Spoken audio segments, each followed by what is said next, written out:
আম্মু, ও আম্মু, তুমি কই গেলা? আমি তো মরে যাব। কি হয়েছে? কি এত চিল্লাচিল্লি করছিস কেন? আম্মু, শেষবারের মতো তোমার পোলাডার মুখ দর্শন কইরা নাও। আবার কিন্তু থাপ্পড় খাবি। ফাজলামি ছেড়ে বল, কি হয়েছে? আমি না চকলেট মনে করে তোমার যেই ভাঙা লিপস্টিক আছে না, ওইটা খেয়ে ফেলেছি। কি? এত চকলেট কেন খাওয়া লাগবে তোর? বল তো, আর কত জ্বালাবি আমাকে? তারপর বুশরাকে কল দিলেন।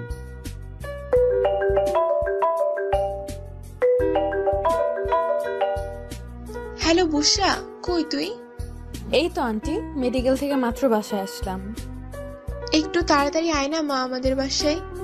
কেন আন্টি, কি হয়েছে আবার? আর বলিস না, বাদরটা আজকে চকলেট মনে করে আমার লিপস্টিক খেয়ে ফেলেছে। কি? আজকে ওর একদিন কি আমার একদিন? নিচে তো শান্তিতে থাকতে পারে না, কাউকে থাকতেও দিবে না। আমি এক্ষুনি আসতেছি। আম্মু, আমি মনে হয় মইরা যামু। আমার মাথা ঘুরতেছে, বমি বমি ভাব হইতেছে। আল্লাহ রে আল্লাহ, আমি এখন কি মইরা যামু? কি হবে আমার? ওই থামবি তুই? বুশরা তো আসতেছে। কি? তুমি ওই ডাইনিরে কেন আসতে বলছো? ও আসলে তো আমারে এমনিই মেরে ফেলবে। আমার কি হইল রে? আর জীবনেও চকলেট খামু না আমি। কেন খাবি না? কেন আরো খা, মানা করছে কে? ডাইনিটারে দেখে আরো জোরে জোরে চিল্লানি দিতেছি। আমি আর বাসমু না রে। ও আল্লাহ, আমার এমন হইতেছে কেন? ওই চুপ কর হারামি। লিপস্টিক খেলে কেউ মরে? বান্দরামি করার জায়গা বাস না। এই যে, আপনারা কি ভাবছেন সত্যি সত্যি আমি লিপস্টিক খাইছি? আরে না, আমি বলি কি হয়েছিল শোনেন। আসলে কাল থেকে বুশরাকে দেখি নাই, তাই আম্মু বুশরাকে যেন ডেকে আনে, সেই জন্য এই প্ল্যানটা করা। ও হ্যাঁ, আমাদের পরিচয়টা দিয়ে ফেলি। আমি আপনাদের ইউটিউবের ফ্রেন্ড হৃদয়, আর ওইটা হলো আমার জানের জান বুশরা। অনেক ভালো স্টুডেন্ট, মেডিকেলে পড়ে, একদম ফার্স্ট গার্ড। আমার যত সমস্যা সব বুশরাই ঠিক করে দেয়। বয়সে কিন্তু আমার থেকে 6 মাসের বড়, কিন্তু আমি জীবনেও সম্মান করি না, সারাদিন ঝগড়া করি। আমি ওরে সেই কবে থেকে ভালোবাসি। আমি জানি বুশরাও আমাকে ভালোবাসে, না হলে কোনো মেয়ে আমার দিকে একটু তাকালে ও ওই মেয়েরে সেই বকা দেয়। বুশরারও কোনো ছেলে বন্ধু নেই, সারাদিন পড়াশোনা আর আমাকে নিয়েই থাকে। আমি তো জাতের একটা গর্ধব। ওই ফাজিল, হা করে কি দেখছিস? আর হ্যাঁ, তুই আবার ক্লাস টেস্ট পরীক্ষায় ফেল করছিস। ওই তুমি কেমনে জানলে? কি? তার মানে সত্যি সত্যি ফেল করছিস? হায় হায়, সত্যিটাই বলে দিছি। দাঁড়া, আন্টির বলতেছি। প্লিজ প্লিজ আম্মুরে বইলো না, আমার সারাদিন পিটাবে। সেটাই তো চাই আমি। দাঁড়া বলতেছি। Aunty, aunty. কি রে বুশরা, কি হয়েছে? তোমার গুণধর ছেলের পড়াশোনার যে হাল এমন চলতে থাকলে, আচ্ছা কিচ্ছু না, আমার এক্সাম শেষ হয়েছে, ওরে আমার কাছে পড়াইতে পাঠায় দিও। রে মা, তুই একটু পড়লে তো ভালোই হয়, তাও যদি বাদরামিটা ওর মাথা থেকে যায়। আম্মু, আমি ওর কাছে পড়বো না, এমনিতে আমারে খালি মাইর দেয়। কি? আরেকবার বল তো শুনি। না না, কিছু না, পড়বো তো। আজকে থেকেই পড়বি। আল্লাহ, আমার জীবনটা এবার গেল। এমনিতেই ও একটা বই পোকা, আমারেও তাই বানাইব। দূর, জেনে শুনে খাল কেটে কুমির আনলাম মনে হয়। ওই এবার যা, বই নিয়ে আয়। কি এখনই? যা বলছি তাই কর, না হলে কিন্তু মাইর খাবি। ধুর, ভাল লাগে না, যেদিকে যে পারে খালি মাইর দেয়। তারপর বই নিয়ে আসলাম। চল এবার ছাদে যাই। চলো। দেখি বই, এইগুলো না দেখে বল। হি, কোনোদিন পড়িনি, আবার না দেখে। কি? আচ্ছা, না পড়লে কেমনে হবে বল? আমার পড়া ভালো লাগে না তো। অমনি আমার চুল ধরে টান দিল, আর সাথে সাথে আমার চোখ দিয়ে পানি বের হয়ে গেছে। আমার চোখে পানি দেখে বলল, খুব জোরে লাগছে তাই না? আচ্ছা সরি। ওই হাসতেছিস কেন? না মানে এমনি, এই প্রথম দেখলাম কেউ কাউকে মেরে আবার নিজেই কাঁদতেছে। কি বললি কুত্তা? আমি কাঁদতেছি? তাই তো। আচ্ছা, তোমার কোলে মাথা দিয়ে পড়ি প্লিজ।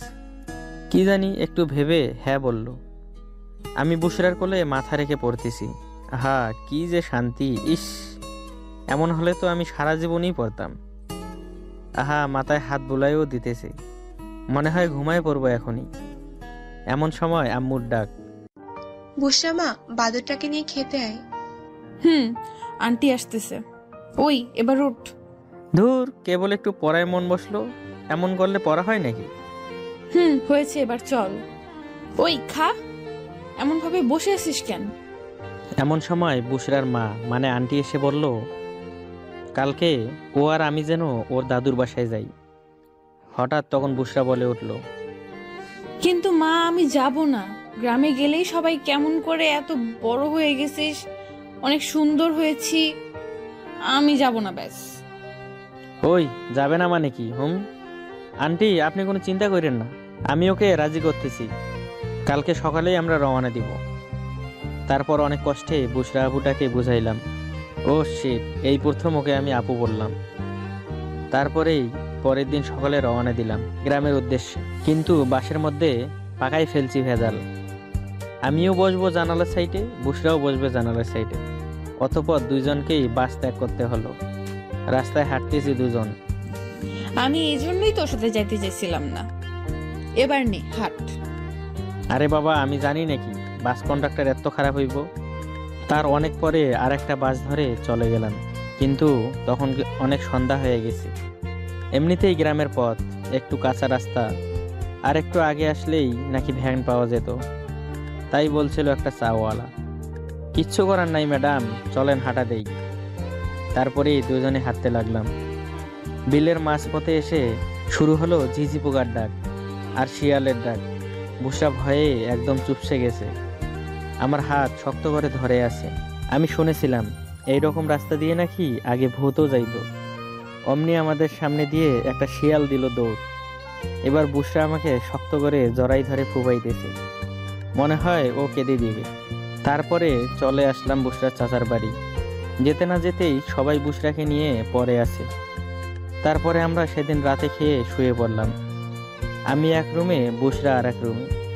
সারা রাত মশার কামড়ে ঘুম হয়নি। সকালে বুসরার ডাকে ঘুম ভাঙলো।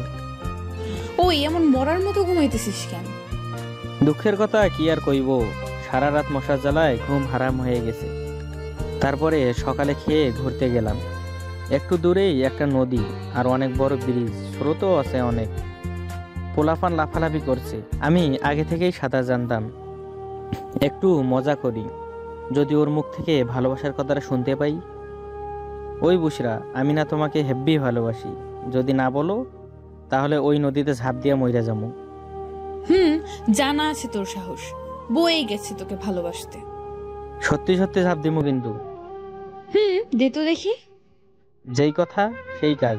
এক দৌড়ে স্রোতের মাঝে ঝাঁপ দিলাম। হায় হায়, কি বিপদেই না পড়লাম! এমন জোরে স্রোত আসলো, মিনিটের মধ্যেই হারাই গেলাম। আমি জানি বুসরা এখন কান্না করা শুরু করে দিছে। মন স্থির করলাম, না, বেশি সাঁতার কাটা যাবে না। যত দূরেই যাই দেহটাকে কন্ট্রোল করা লাগবে। বুসরার জন্য হলেও বাঁচতে হবে। অনেক দূরে চলে গেলাম। তারপরে পাড়ে উঠতে পেরেছিলাম। ওঠার পরে বুসরার চাচার বাসায় যেতে সন্ধ্যা লেগে গেল। হায় হায়, এত মানুষ কেন! সবাই বলা বলি করছে এই বাড়িতে একটা ছেলে বেড়াতে এসে ডুবে মারা গেল। অনেক চেষ্টা করেও তার লাশ নাকি পাওয়া যায়নি। আর একটা মেয়ে নাকি পাগলের মতো আচরণ করছে। আমি একজনকে বললাম, ভাই কি হয়েছে? তখন উনি বলল, আরে মিয়া, একটা পোলা নদীতে ঝাঁপ দিয়ে মইরা গেছে। হায় হায়, জলজন্ত একটা পোলা মইরা গেল, বাড়িতে ঢুকতেই পারছি না। তখন চিৎকার করে আমি বললাম, আরে ভাই, যেই পোলা মইরা গেছে সেটা আমি। অমনি সবাই থেমে গেল।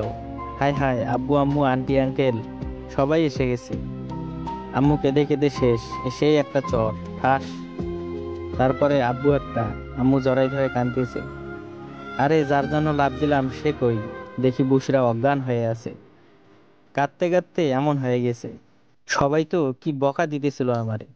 অমনি আমি মুখ ফসকে বলে দিলাম, আরে তখন ও আমাকে ভালোবাসে বললেই হতো। তারপরে বুসরা কাছে গিয়ে বললাম, ওঠরে পাগলি, প্লিজ আর দুষ্টুমি করবো না, এই কান ধরছি। একটু পর বুসরার জ্ঞান ফিরল। সবার মাঝে ও আমাকে জড়াই ধরে বলল, অনেক ভালোবাসি রে, অনেক। আমার বিশ্বাস হয় না, আর যদি ভালোবাসতে তাহলে আগেই বলে দিতে। সত্যি বলছি, আমি তোকে অনেক ভালোবাসি রে। পরে সবাই ডিসিশন নিল এই পাগল পাগলি দুইটারে বিয়ে দেওয়া লাগবে। তারপরে এই তো এখন পাগলির কাঁধে মাথা দিয়ে বাসার দিকে আসতেছি। ভাগ্যিস সেদিন ঝাপটা দিয়েছিলাম, বউ প্লাস একটা ডাক্তারও ফ্রি পেয়ে গেলাম। তো একটু ভালোবাসা পেতে এরকম একটু পাগলামি করতেই হয়। তো ভিডিওগুলি যদি ভালো লেগে থাকে তো আমাদের চ্যানেলে সাবস্ক্রাইব করুন। ধন্যবাদ সবাইকে।